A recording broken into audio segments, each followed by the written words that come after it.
Assalamualaikum warahmatullahi wabarakatuh. Balik lagi sama saya, Agnia Bazariwanti. Dan di video ini, saya bakal menjelaskan tentang fungsi aktivasi. Penjelasan ini sangat berat, jadi saya akan mengajak teman saya, yaitu Syarial dan Putri. Langsung saja ke videonya.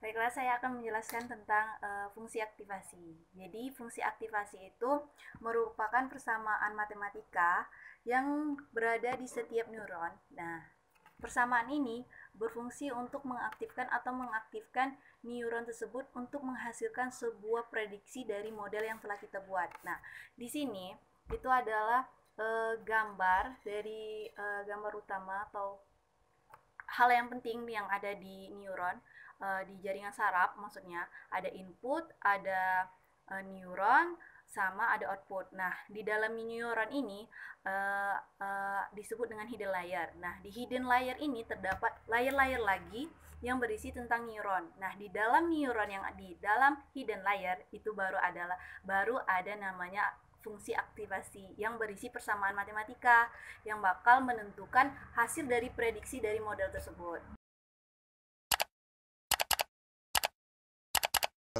Fungsi aktivasi ini bertujuan untuk mengenalkan non-linearitas pada model atau juga untuk membantu neural network itu menjadi fungsi non-linear.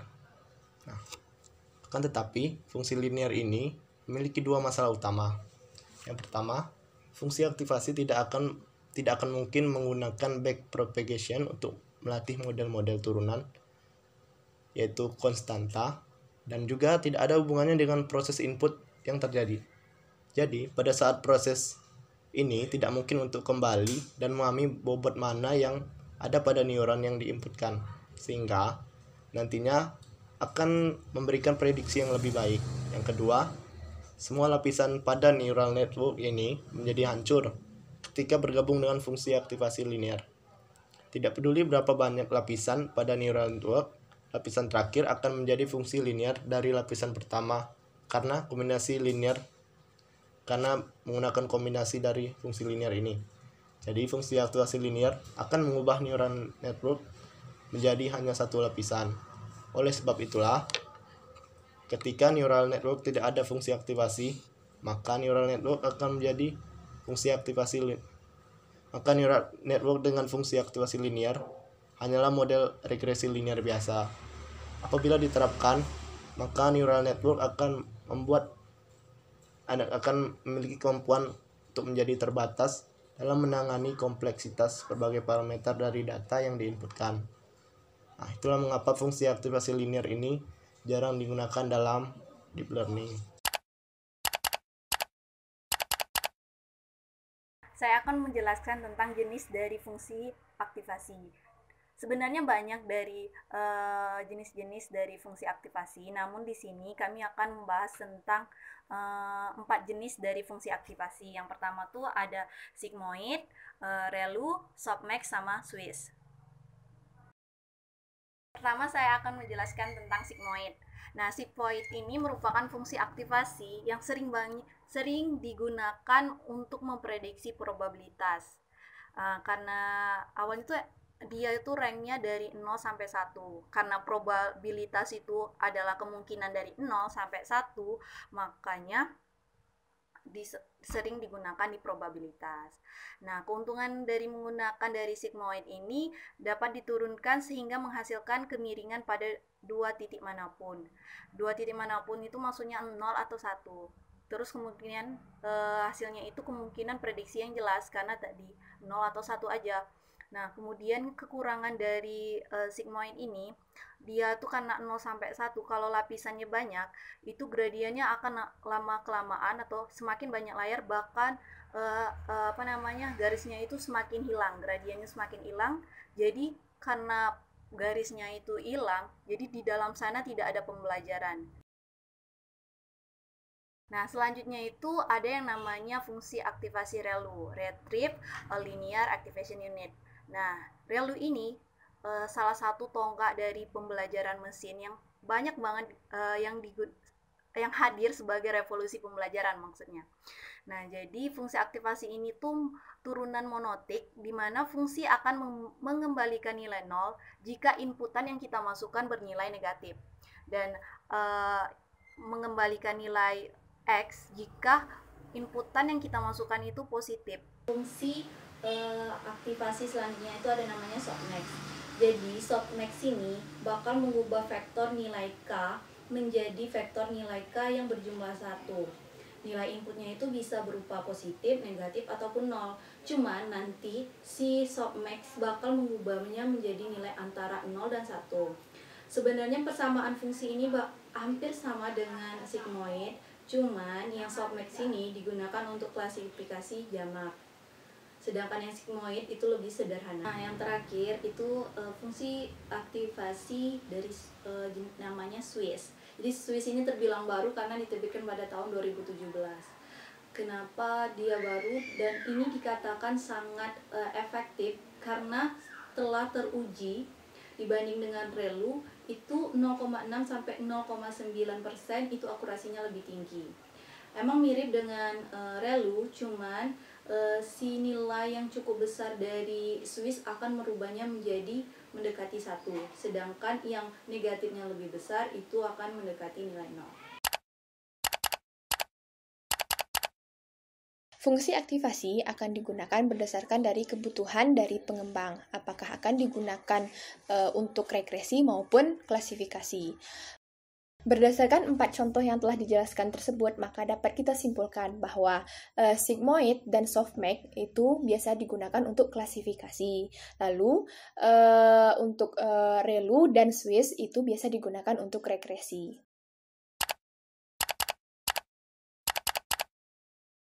Ya, perlu. Karena jaringan saraf merupakan algoritma mechanical learning yang diciptakan seperti meniru cara kerja otak yang ada pada manusia. Sehingga diharapkan mesin tersebut dapat bekerja seperti layaknya otak pada manusia. Seperti yang dijelaskan tadi, pada otak manusia tersebut terdapat 3 bagian. Yang pertama adalah neuron, kemudian yang pertama adalah input, kemudian neuron, kemudian output. Nah, di bagian neuron inilah tadi terdapat hidden layer, di mana hidden layer tersebut terdapat fungsi aktivasi. Di fungsi aktivasi tersebut terdapat menghasilkan output yang nantinya akan menghasilkan nilai yang berkisar antara 0 dan 1 ataupun min 1 dan 1. Baiklah, saya akan menjelaskan soal nomor 6 di mana yang soalnya adalah pada tugas sebelumnya di bagian coding manakah fungsi aktivasi didefinisikan. Baiklah, di sini ada 2 tugas yang diberikan sebelumnya, yaitu pertama tugas mengenai klasifikasi gambar dan tugas mengenai regresi linear. Yang pertama saya akan menjelaskan mengenai tugas yang pertama adalah klasifikasi gambar. Di klasifikasi gambar ini mereka menggunakan fungsi aktivasi ReLU, di mana ReLU ini adalah fungsi aktivasi non-linear yang akan mengembalikan nilai 0 apabila inputnya negatif dan akan mengembalikan nilai itu sendiri apabila inputnya itu positif. Lanjut, ini codingannya itu ciri-cirinya dapat kita lihat secara jelas, di mana ada kata kunci activation sama dengan ReLU.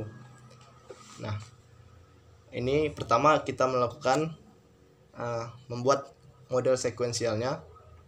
Yang kedua kita menentukan ukuran gambarnya. Di sini ukuran gambarnya yaitu 28 x 28 piksel.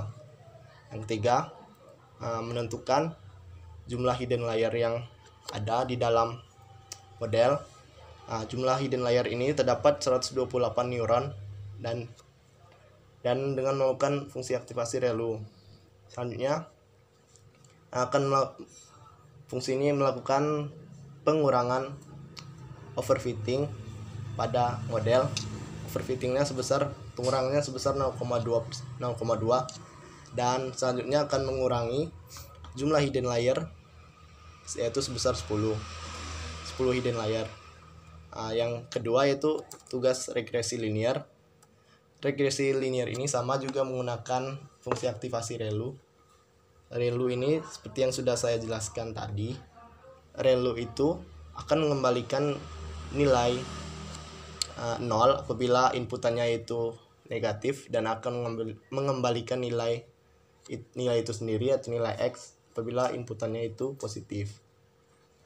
Lanjut, ini di regresi linear ini akan menormalisasikan hidden layernya. Sama seperti yang di klasifikasi, akan dibuat sequential model sekaligus menormalisasikan layarnya. Tuh, di dalam hidden layer ini terdapat 64 jumlah neuronnya, dan setelah itu akan dilakukan pengurangan hidden layer itu sebesar satu hidden layer. Selanjutnya akan dilakukan optimasi learning rate pada model, yaitu sebesar 0,01. Learning rate ini sendiri adalah kecepatan training data yang ada.